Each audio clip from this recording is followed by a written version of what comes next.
Guys, welcome to our pharmacy.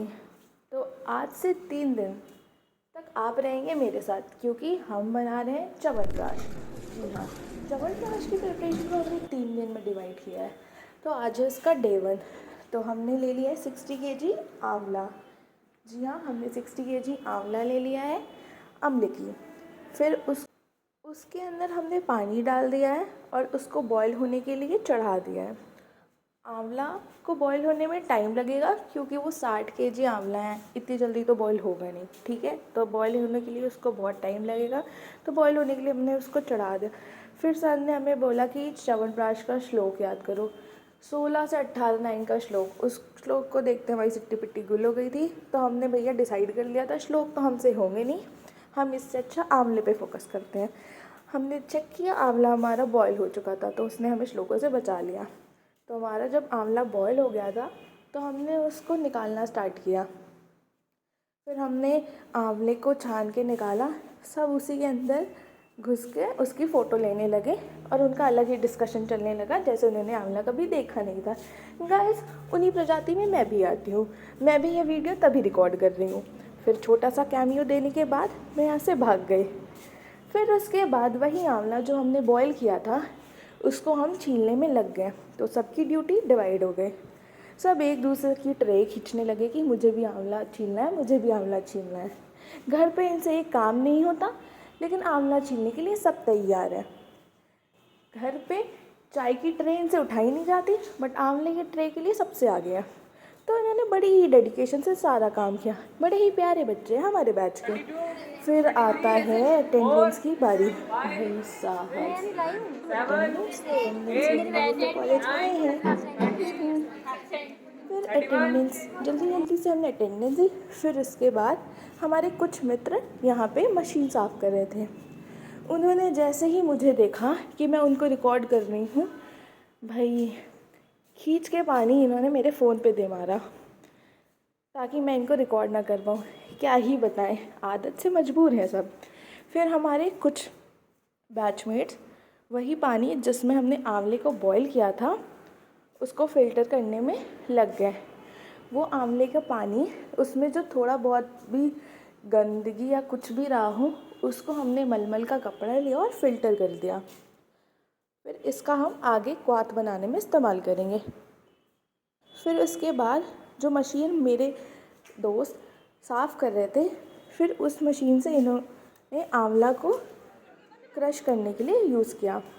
तो फिर sir हमें बताते हैं कि आंवले को क्रश कैसे करते हैं मशीन की हेल्प से।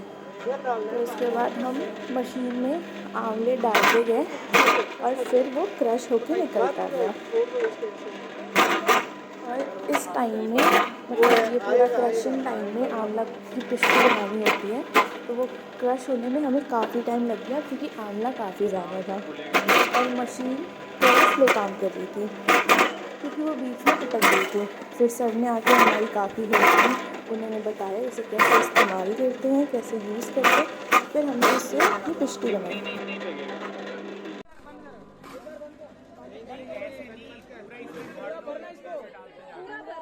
पानी ज़्यादा हो गया, उड़ रहा है। पानी मत डालो यार, पानी तब डालियो जब वो दिक्कत करेगा, वैसे मत डालो, इतना आराम से नहीं।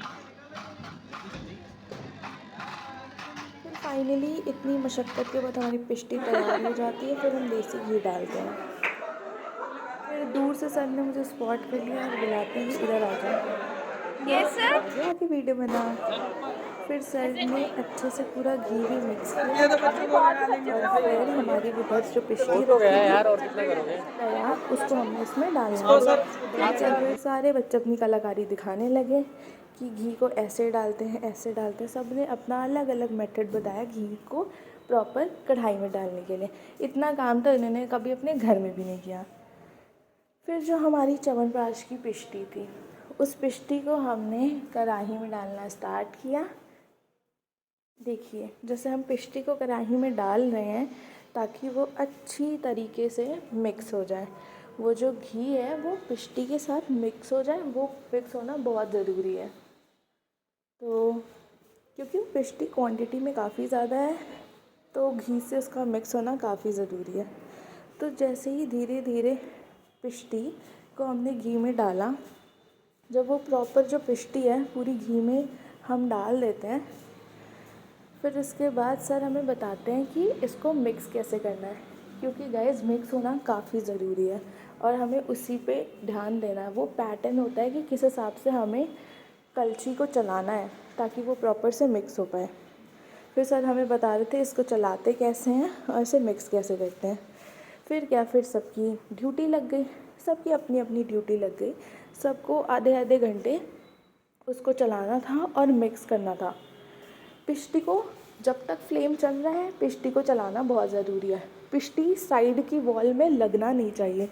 जो हमारा बर्तन है, जो पात्र है, उस पर पिष्टी बिल्कुल चिपकनी नहीं चाहिए। इसीलिए प्रॉपर एक एंगल में इसको मूव करना होता है ताकि ये इक्वली मिक्स हो पाए। फिर सबकी ड्यूटी तो लगी हुई थी। फिर लोगों ने अपनी एक एक पेयर बना लिया और इसको मिक्स करने में लग गए। लोगों के पास बहुत डेडिकेशन है। हमारे बैच के बच्चों ने आज बहुत मेहनत की, पूरा दिन लगे रहे। सुबह 9 बजे से लेकर 4:30 बजे उन्होंने काफ़ी मेहनत करी। और इसके बाद फाइनली आज का पूरा टास्क एंड होता है। हमने पूरी पिष्टी को अच्छी तरीके से कवर किया। आज के लिए थैंक यू।